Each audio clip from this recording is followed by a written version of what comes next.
Hello guys, and welcome back to my channel. My name remains Bridgie. If this is your first time on seeing my face on your screen, you're welcome. On this channel I share my faith, marriage, relationship, lifestyle, and if these are the kind of beautiful things you like to watch, please click on the red subscribe button down there that says subscribe and be part of this happy, amazing and growing family. Let's dive right into this video. We're discussing about finances in a marriage, finances in the home. God has made the man the head of the family, the woman the helpmeet. Helpmeet, suitable for him. That's what the Bible says. I don't believe sharing to say, okay, you the man take care of the big responsibilities while I take care of the small responsibilities. I believe that both of us can come together as a couple which God has made us to be, and we begin to handle responsibilities. Yes, that's what I believe. I do not believe in sharing responsibility, like let the man pay the school fees and I'll pay and I'll do the groceries. No, I believe that anybody can do anything in as much as we can afford it. The Bible says that they were naked and not ashamed. Before you handle finances in the relationship, everybody has to be open about their income. Truthfully open. Is not open in the areas that you want to. In so many marriages today, you find out that the husband doesn't know how much the wife earns. The wife doesn't know how much the husband earns. And in that case, there is no transparency. They are not open. And because they are not open, a lot of things will creep up in that kind of home.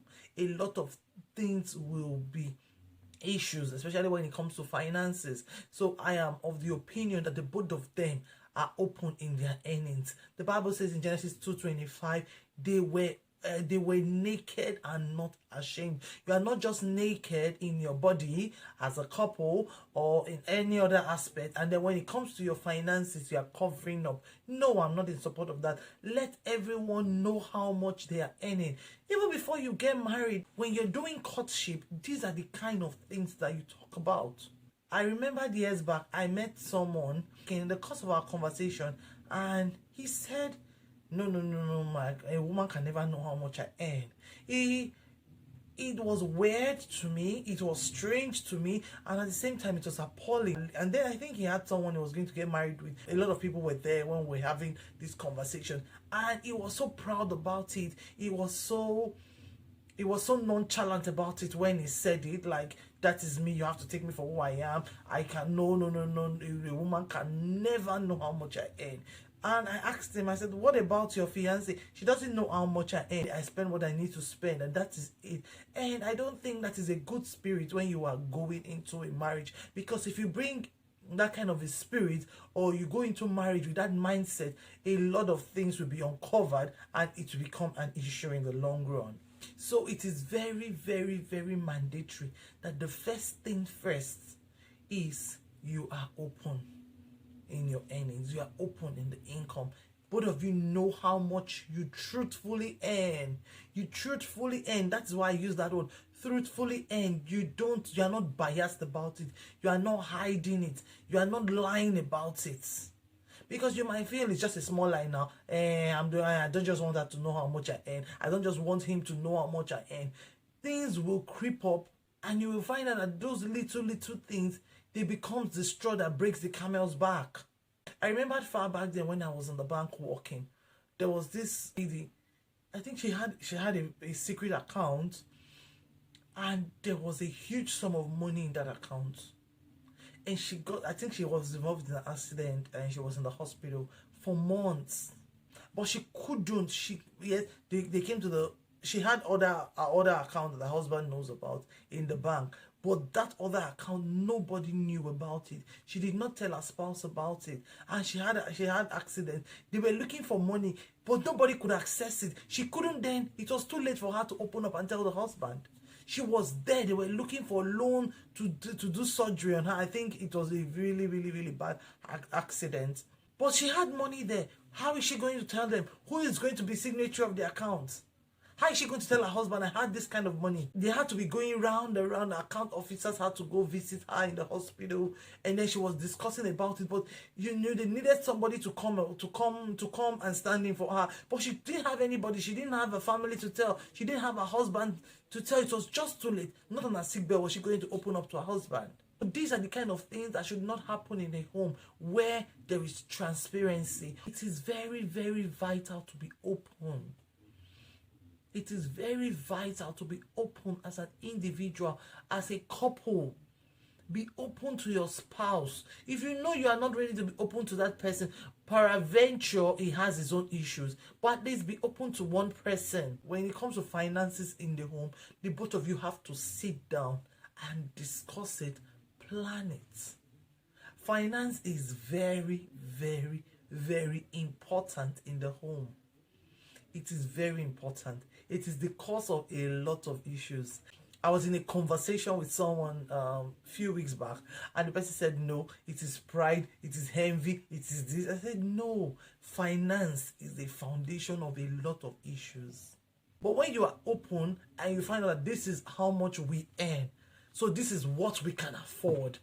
Because you don't know how much truthfully the other person earns, but you just know the person earns something, you might begin to plan something that's way out of the person's budget. But if you're on the same page, you are open. But if you know that my husband earns $7 and I earn $5, that's $12, we bring it to the table, we can plan based on it.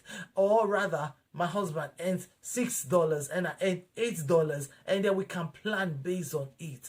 But remember, by the time you are thinking, yes, he goes to work and he makes money, and you don't know how much he is earning or he makes, you will not be able to plan based on that.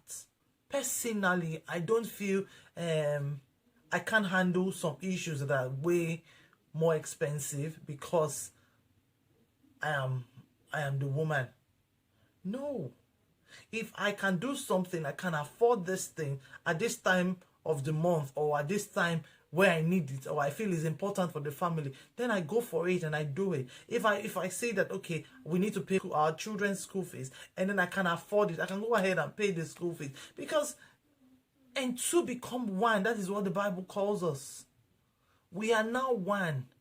So I don't have to say, okay, I have money for this, but because my husband is supposedly is his duty, then I leave it for him to do, even when he's not capable of doing it at that particular moment. I don't think that is nice.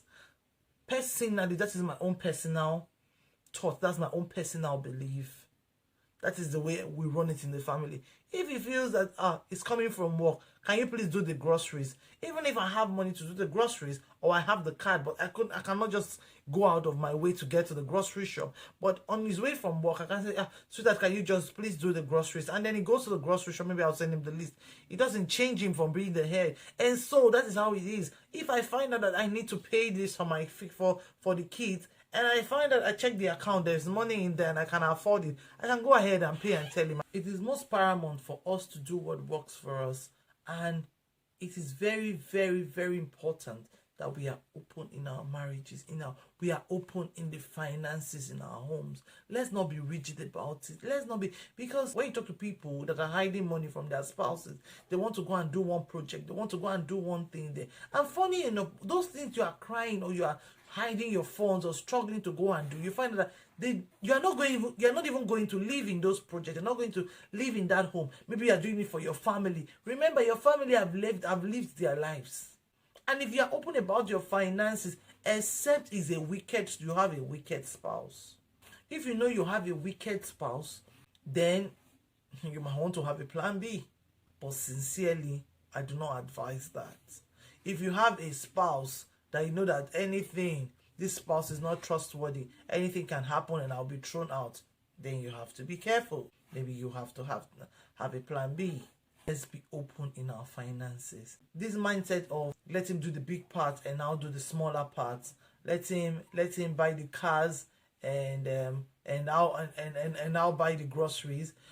If you have the money to buy a car, My sister, do not go and be trekking under the sun or catching balls or suffering because you don't want to spend your money. If you know you have money to buy a car for yourself too, then you put it on the table. Excuse me, sir, I need a car. This is the finance that I have. Can you add to it? Or if it's enough to purchase a car. We have to live a good life. Not because you are hiding funds. Then you begin to trek. You are waiting for the day that your husband will be able to afford it for you. But you know you have the funds. Why are you doing that to yourself? Or you know you can pay your children's school fees. You have the money. You have enough finances to pay their school fees. And then you are there. You let the children go out of school because you are waiting for the year or whatever time your husband has money to pay. I don't think that is good. I don't think that is acceptable. I don't think that is a reasonable or a wise thing to do. Let's come to a point where whatever we can do to make the family move forward. One thing you should know as a couple is that it is both of you against the word and not against yourselves. Both of you are now one. So you are against the devil. You are fighting against the word. You are fighting against poverty. You are fighting against whatever it is. The both of you are together on the same team. So you are not fighting against yourselves. You don't want your husband to go and walk and walk and walk till he dies or till he breaks down. And likewise you too. The both of you are going to, that is why the Bible talks about two cannot walk together. Amos 3:3, two cannot walk together except they agree. The both of you have to be on the same page.